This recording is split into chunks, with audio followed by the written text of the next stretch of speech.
Et si je te disais qu'en seulement une semaine, tu pourrais devenir méconnaissable, non pas parce que tu changes tes vêtements, ton apparence physique ou ton environnement, mais parce que tu transformes ton esprit. Ce que tu vas découvrir dans cette vidéo n'est ni une formule magique, ni un défi viral. C'est une pratique millénaire qui a changé la vie d'empereurs, de guerriers et de sages, le stoïcisme. Imagine te réveiller chaque jour avec calme, prendre des décisions, sans te laisser emporter par tes émotions, et ne permettre à rien d'extérieur de voler ta paix intérieure. Ce n'est pas une chimère, c'est ce qui arrive lorsque tu commences à vivre selon les principes stoïques. Mais il y a un détail. Tout le monde n'en est pas capable. Cela demande de la discipline, une honnêteté brutale envers toi-même et des actions concrètes que très peu de gens sont prêts à entreprendre. Dans cette vidéo, je vais te montrer exactement quoi faire au cours des 7 prochains jours pour entamer cette transformation radicale. Et le meilleur, c'est que tu n'as pas besoin de changer le monde, seulement la façon dont tu y réagis. Reste jusqu'à la fin, car je révélerai alors l'exercice le plus puissant, celui qui distingue ceux qui se contentent d'écouter de ceux qui changent réellement leur vie. Mais avant de continuer, je veux que tu fasses quelque chose de puissant. Va dans la section des commentaires et écris cette phrase. À partir d'aujourd'hui, je serai une nouvelle personne. De cette manière, tu fais le premier pas vers un nouveau départ, renouvelé, avec un courage indescriptible pour affronter la vie. Alors, écris-le maintenant et commençons. Maîtrise ton esprit, tu maîtriseras ta vie. Tout ce que tu es et tout ce que tu accomplis dans la vie commence en un seul endroit, ton esprit. Ce ne sont pas les circonstances, ce n'est pas la chance, ce n'est pas ce que les autres font ou ne font pas, c'est ta capacité à contrôler tes pensées qui définit ton destin. La plupart des gens vivent comme des esclaves de leurs émotions et de leurs réactions impulsives. Ils s'énervent sans raison, se frustrent pour ce qu'ils ne peuvent pas contrôler et se laissent envahir par la peur face à des problèmes qui n'existent pas encore. Mais les stoïques comprenaient une vérité fondamentale. Tu n'es pas tes pensées. Tu es l'observateur de celles-ci et tu peux décider lesquelles nourrir et lesquelles laisser partir. Réfléchis à ceci. Quand tu maîtrises ton esprit, tu maîtrises ta vie. Si tu apprends à contrôler tes émotions, personne ne pourra te provoquer. Si tu apprends à rester calme au milieu du chaos, tu ne seras jamais victime des circonstances. Si tu cesses de t'inquiéter pour ce que tu ne peux pas contrôler, tu te libéreras d'un poids énorme. Le premier pas est simple, mais puissant. Prends conscience de ce que tu penses. Chaque fois qu'une pensée négative surgit, arrête-toi et remets-la en question. Est-elle réelle ou n'est-ce qu'une interprétation exagérée de ton esprit? T'aide-t-elle ou te limite-t-elle? Ensuite, change de perspective. Tu ne peux pas empêcher certaines pensées d'apparaître, mais tu peux décider de ne pas leur donner de pouvoir. Au lieu de nourrir l'inquiétude, nourris la solution. Au lieu de te focaliser sur le négatif, trouve la leçon. Les stoïques pratiquaient cela tous les jours, car ils savaient qu'un esprit faible mène à une vie faible, mais qu'un esprit fort est inarrêtable. Aujourd'hui, tu as le choix. Seras-tu le maître de ton esprit ou son esclave?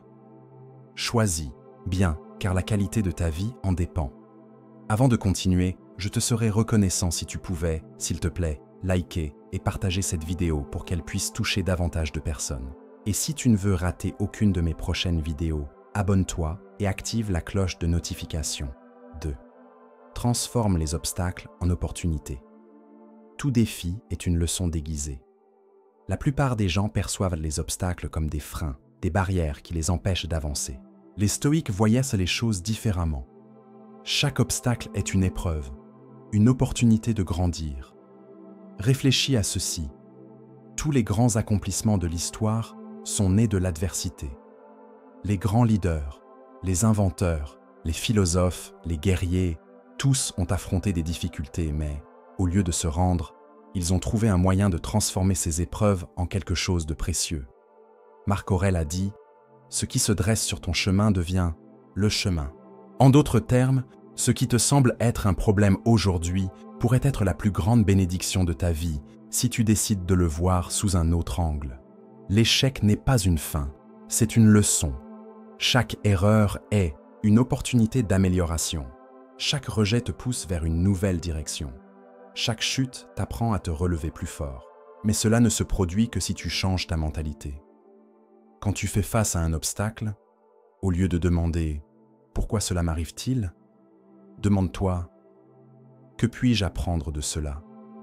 C'est là que réside la différence entre une personne ordinaire et quelqu'un doté d'une mentalité stoïque. Un obstacle peut te rendre plus faible ou plus fort, selon la manière dont tu l'affrontes. Si tu te plains, il t'enfonce. Si tu l'acceptes et agis, il te renforce. Les stoïques entraînaient leur esprit à voir l'opportunité dans tout. Tu as perdu un emploi. Peut-être était-ce le signe dont tu avais besoin pour trouver mieux. Tu as échoué dans un projet. Maintenant, tu sais comment faire mieux la prochaine fois. Rien dans la vie n'est entièrement bon ou mauvais. Tout dépend de la manière dont tu l'interprètes. Et si tu décides que chaque défi est une leçon déguisée, tu ne te sentiras plus jamais vaincu. À partir d'aujourd'hui, lorsque tu feras face à un obstacle, souviens-t'en, ce n'est pas un frein, c'est une échelle. Utilise-la pour grimper, train. Ne réagis pas, réponds avec sagesse. L'impulsivité est l'ennemi de la maîtrise de soi. Dans la vie, nous ne pouvons pas toujours contrôler ce qui arrive, mais nous pouvons toujours contrôler la façon dont nous y répondons. Pourtant, la plupart des gens font l'inverse.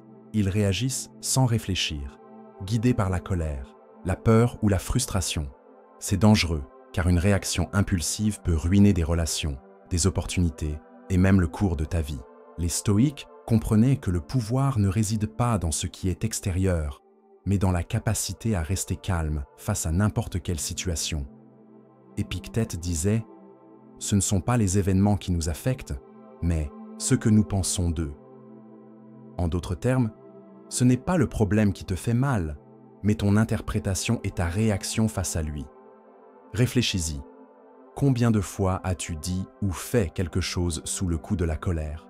Et l'as-tu regretté ensuite? Les émotions sont passagères, mais les conséquences de nos réactions peuvent être permanentes. C'est pourquoi, avant d'agir ou de parler, fais une pause. Prends un moment pour analyser la situation avec clarté. Respirer, réfléchir et ensuite agir est une preuve de force. Les stoïques pratiquaient l'ataraxie, un état d'imperturbabilité face aux événements extérieurs. Cela ne signifie pas être indifférent, mais choisir avec sagesse la meilleure réponse. Voici un exercice simple mais puissant. Chaque fois que quelque chose provoque une réaction immédiate en toi, fais une pause de 3 secondes. Demande-toi, cela mérite-t-il mon énergie? Comment la meilleure version de moi-même répondrait-elle? Ma réaction va-t-elle résoudre le problème ou l'aggraver? 4. Fais ce qui est juste, pas ce qui est facile. La vertu est la meilleure boussole pour la vie. La vie est remplie de décisions, grandes et petites. Et bien souvent, ce qui est facile n'est pas ce qui est juste. Il est facile de céder à la tentation, de suivre le courant, de prendre le chemin le plus court. Mais en réalité, ce sont les décisions difficiles, celles qui demandent effort et sacrifice, qui définissent véritablement ton caractère et ton destin. Les stoïques comprenaient que la vertu est le chemin vers une vie épanouie et que le véritable bonheur ne se trouve pas dans ce qui est facile, mais dans ce qui est juste et honorable. Marc Aurèle, l'empereur philosophe, affirmait « La vertu est la seule récompense authentique et le seul bien absolu. » En d'autres termes, lorsque tu fais ce qui est juste, même si c'est plus difficile, tu t'alignes avec ce qui compte vraiment dans la vie. Le chemin facile peut t'apporter une satisfaction momentanée, mais il ne te mènera jamais à un but durable. La facilité t'éloigne de l'authenticité, tandis que la vertu te rapproche de la meilleure version de toi-même. Il peut être facile de choisir le mensonge plutôt que la vérité, de prendre un raccourci au lieu de faire les choses avec effort, ou de chercher une approbation superficielle plutôt que de rester fidèle à tes principes. Mais lorsque tu choisis la facilité, tu te perds toi-même. Fais ce qui est juste, même quand personne ne regarde. Choisis ce qui est difficile lorsque la tentation du confort t'invite à rester dans ta zone de confort. La vertu est ta boussole. Elle te guide dans les moments de doute et te renforce dans les moments d'adversité. La vie ne consiste pas à faire ce qui est confortable, mais ce qui t'honore. Chaque décision que tu prends te façonne. Alors, la prochaine fois que tu seras face à un choix, souviens-toi. Ce qui est facile peut être plaisant à court terme, mais ce qui est juste te mènera à une vie pleine de sens et de satisfaction. 5. Élimine l'inutile. Un mode de vie minimaliste renforce le caractère. Nous vivons dans un monde saturé de choses, de distractions et de responsabilités. Nous sommes constamment bombardés par ce que nous pensons devoir posséder pour être heureux, réussir ou nous sentir complets. Mais en réalité, ce dont nous avons le plus besoin pour atteindre la paix intérieure et la croissance personnelle, c'est d'éliminer ce qui est superflu. Les stoïques pratiquaient la simplicité, car ils savaient que la véritable richesse ne réside pas dans l'accumulation de biens matériels, mais dans la cultivation d'un esprit libre d'excès. Épictète enseignait que ce n'est pas ce que tu possèdes, mais la façon dont tu gères ce que tu as, qui détermine ta vie. Vivre entouré de choses peut te distraire de ce qui compte vraiment. Plus tu accumules, plus tu es enchaîné par les objets, les attentes et les inquiétudes. Élimine l'inutile, non seulement en termes matériels, mais aussi dans tes pensées, tes relations et tes activités. Si cela ne t'apporte pas de paix, de croissance ou de bien-être, alors il est temps de t'en défaire. Ce principe ne concerne pas seulement le fait de se débarrasser d'objets, mais de simplifier ta vie à tous les niveaux. Combien de choses fais-tu qui ne sont pas vraiment nécessaires? Combien de relations t'épuisent au lieu de t'inspirer? Chaque chose que tu élimines de ta vie te donne plus d'espace pour l'essentiel. Un mode de vie minimaliste renforce ton caractère, car il t'apprend à valoriser ce qui compte vraiment. Tu cesses de chercher la satisfaction dans le superficiel et tu te concentres sur ce qui est profond, ce qui t'apporte paix, sagesse et vertu. En éliminant l'inutile, tu te libères des attaches qui te distraient de ton objectif et de la clarté mentale. Considère cela comme un entraînement mental. La capacité de lâcher ce dont tu n'as pas besoin est une manière de renforcer ton esprit, car cela t'apprend à prioriser ce qui te rapproche de ton véritable toi. La simplicité n'améliore pas seulement ta vie, elle te rend plus fort, plus centré et plus conscient. Souviens-toi, moins, c'est plus. En réduisant le bruit extérieur, tu ouvres l'espace nécessaire pour entendre ta voix intérieure et avancer avec plus de confiance vers la vie que tu désires vraiment. Fais ce que tu dois, pas ce que tu ressens. La discipline surpasse la motivation. La motivation est quelque chose de volatile, une étincelle qui apparaît de temps en temps, mais qui s'éteint tout aussi vite. Si tu ne comptes que sur la motivation, tu seras à la merci de tes émotions et de tes hauts et bas. Mais la discipline, cette force intérieure qui te pousse à avancer, peu importe ce que tu ressens, est ce qui transforme véritablement. Les bouddhas stoïques comprenaient que la véritable force réside dans le fait de faire ce qui est juste, indépendamment des émotions qui surgissent en chemin. Comme le disait Sénèque, la motivation peut être faible, mais la discipline est une force constante. Lorsque tu laisses tes émotions guider tes décisions, tu finis par procrastiner, abandonner tes objectifs et justifier l'inaction. Mais si tu choisis de faire ce que tu dois faire, même sans en avoir envie, tu commences à construire un caractère fort et résilient. La discipline n'est pas seulement une question de volonté, mais de comprendre que les décisions que tu prends aujourd'hui te définissent pour demain. Si tu attends de te sentir motivé pour étudier, faire de l'exercice, économiser de l'argent ou t'améliorer en tant que personne, tu te retrouveras constamment à reporter l'important. Mais si tu décides de faire ce que tu dois faire, peu importe ce que tu ressens, tu te construis en tant que personne plus fiable, plus compétente et plus performante. La discipline exige des sacrifices. Cela signifie se lever tôt quand tu préférerais rester au lit, s'entraîner quand tu préférerais te reposer, travailler sur tes rêves, même quand tu préférerais te distraire. La douleur momentanée de la discipline mène à une récompense durable. Il est facile de faire ce qui t'enthousiasme, ce qui te donne un plaisir immédiat, mais ce qui te façonne vraiment, c'est de faire ce que tu sais devoir faire, peu importe ce que tu ressens. Sur le moment, fais ce que tu dois, pas ce que tu ressens. La discipline que tu cultives aujourd'hui sera celle qui te mènera vers le succès et la paix intérieure que tu recherches demain. Tolère la douleur, grandis avec elle. La souffrance est un outil de transformation. La souffrance est inévitable. À un moment ou à un autre, nous faisons tous face à la douleur, qu'elle soit physique, émotionnelle ou mentale. Ce qui définit les individus, ce n'est pas la douleur en elle-même, mais la manière dont ils y répondent. Au lieu de fuir l'inconfort ou de chercher à l'éviter à tout prix, les stoïques enseignaient que la douleur est un outil puissant de croissance. La souffrance n'est pas seulement une épreuve à endurer, mais une opportunité de transformation. Épictète disait « Ce n'est pas ce qui t'arrive qui compte, mais la manière dont tu y réagis. » Chaque fois que tu ressens de la douleur, tu as le choix. Vas-tu laisser cela t'enfoncer ou vas-tu utiliser cette expérience pour te renforcer? La façon dont tu fais face à la souffrance définit le type de personne que tu es. Quand tu rencontres des difficultés, ta réaction naturelle peut être de résister, de te plaindre ou même d'abandonner. Mais le véritable pouvoir réside dans le fait d'embrasser la douleur, d'apprendre d'elle et de la laisser t'enseigner. L'adversité a la capacité de révéler nos faiblesses et de mettre à l'épreuve notre force intérieure. Chaque fois que tu tolères la douleur au lieu de la fuir, tu deviens plus résilient, plus sage et plus capable de gérer ce que la vie te présente.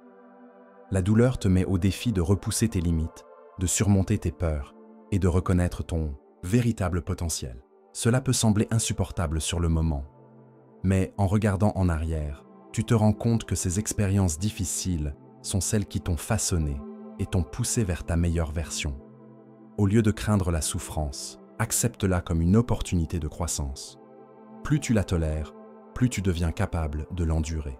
La souffrance, lorsqu'elle est affrontée avec force et sagesse, te transforme en une personne qui ne se contente pas de survivre, mais qui grandit et se transforme. La douleur n'est pas la fin de ton voyage, elle n'est que le début de ta transformation. Choisis tes batailles avec sagesse. Tout ne mérite pas ton énergie ni ton attention. Dans la vie, nous sommes constamment confrontés à des défis, des discussions et des situations qui exigent notre énergie. Cependant, toutes les batailles ne valent pas la peine. Si tu ne choisis pas avec sagesse à quoi consacrer ton temps et tes efforts, tu finiras épuisé et dépassé, perdant de vue ce qui compte vraiment. Les stoïques comprenaient que le contrôle de notre énergie est l'un des aspects les plus puissants de la vie. Épictète enseignait « Ne t'inquiète pas pour les choses qui ne sont pas sous ton contrôle. » Cela s'applique aux personnes et aux situations qui tentent de détourner ton attention vers ce qui est trivial ou conflictuel. Tout ne nécessite pas ta réponse ni ton implication. Souvent, nous tombons dans le piège de penser que nous devons nous engager dans chaque discussion, chaque conflit ou chaque commentaire qui croise notre chemin. Mais est-ce que cela mérite vraiment ton énergie si ça ne contribue pas à ta croissance ou à ton bien-être?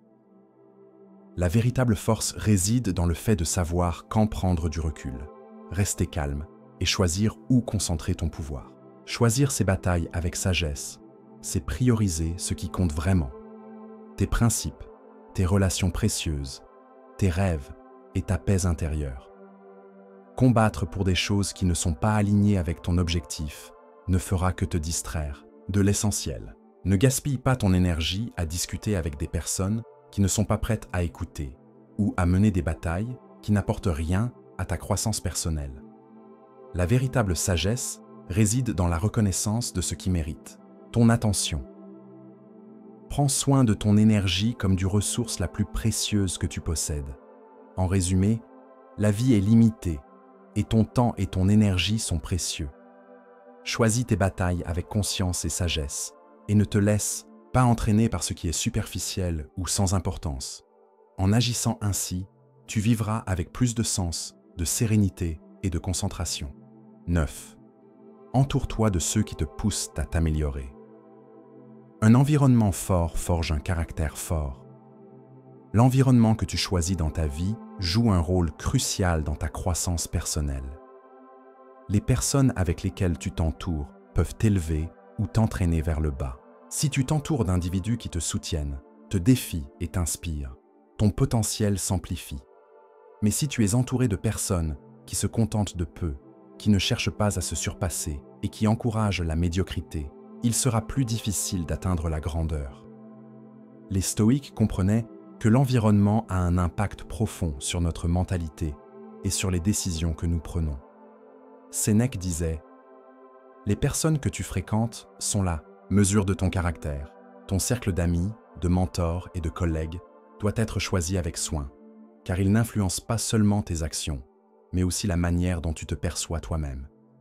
Si tu es entouré de personnes qui te poussent à être meilleur, tu seras constamment encouragé à t'améliorer et à atteindre de nouveaux sommets. Il est facile de tomber dans le confort des relations qui te valident, mais il est bien plus précieux de t'entourer de ceux qui te mettent au défi de sortir de ta zone de confort.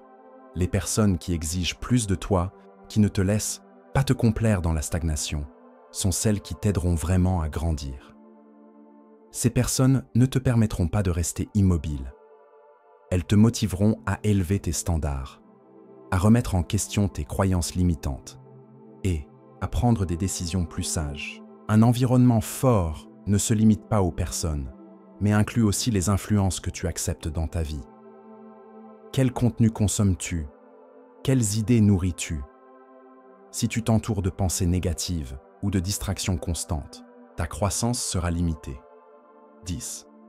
Vis comme si tu étais déjà la meilleure version de toi-même. Agis aujourd'hui comme la personne que tu veux devenir. La plupart des gens attendent d'atteindre le succès, la paix ou la sagesse pour commencer à agir comme s'ils les possédèrent déjà. Pourtant, la clé pour y parvenir est de commencer à vivre comme la meilleure version de toi-même dès aujourd'hui. La personne que tu veux devenir, cet idéal que tu visualises, n'est pas un être lointain que tu atteindras seulement avec le temps. C'est quelqu'un qui vit déjà en toi, attendant d'être manifesté dans ta manière d'agir, de penser et de vivre. Les stoïques croyaient que le présent est le seul moment où nous avons du pouvoir, et c'est à cet instant que nous devons commencer à vivre avec vertu et détermination. Marc Aurèle disait « Fais ce qui est en ton pouvoir maintenant. L'avenir se construit avec les décisions que tu prends aujourd'hui. Si tu veux être une personne plus disciplinée, commence à pratiquer la discipline dès maintenant. Si tu aspires à être sage, commence à prendre des décisions sages dès cet instant. N'attends pas que les circonstances changent pour devenir celui que tu veux être. Agir comme la meilleure version de toi-même signifie adopter dès aujourd'hui les qualités que tu admires chez les autres. Si tu t'es déjà senti frustré de ne pas être où tu veux dans la vie, souviens-toi, le premier pas pour atteindre cet endroit est de te comporter comme si tu y étais déjà. Il ne s'agit pas d'être parfait, mais d'être cohérent. Chaque action, chaque décision, chaque pensée est une opportunité de te rapprocher de cette version idéale de toi-même. La transformation commence par un changement dans ta mentalité et ton attitude. Vivre comme la meilleure version de toi-même n'est pas une question d'attendre pour le faire, mais de commencer à le faire. Maintenant, la personne que tu veux devenir existe déjà en toi. Il ne te reste qu'à prendre les mesures pour la laisser s'exprimer. Si tu es arrivé jusqu'ici, tu as déjà fait le premier pas vers une transformation que peu osent entreprendre. Le stoïcisme n'est pas seulement une philosophie ancienne, c'est un guide pratique pour maîtriser ton esprit, contrôler tes émotions et vivre avec un but. Maintenant, c'est à toi de le mettre en pratique au cours de cette semaine. Fais-le et tu verras comment, peu à peu, tu deviens méconnaissable pour les autres, mais surtout pour ton ancien toi. Si cette vidéo t'a inspiré, donne-lui un like. C'est la meilleure façon de soutenir ce contenu et de le faire découvrir à plus de gens. Partage-la avec quelqu'un qui, tu le sais, en a besoin. Un ami, un membre de ta famille ou quelqu'un qui traverse une période difficile. Et n'oublie pas de t'abonner, car dans la prochaine vidéo, je te révélerai comment appliquer le stoïcisme, même dans les pires jours, ces jours où tout semble aller contre toi. On se retrouve là-bas.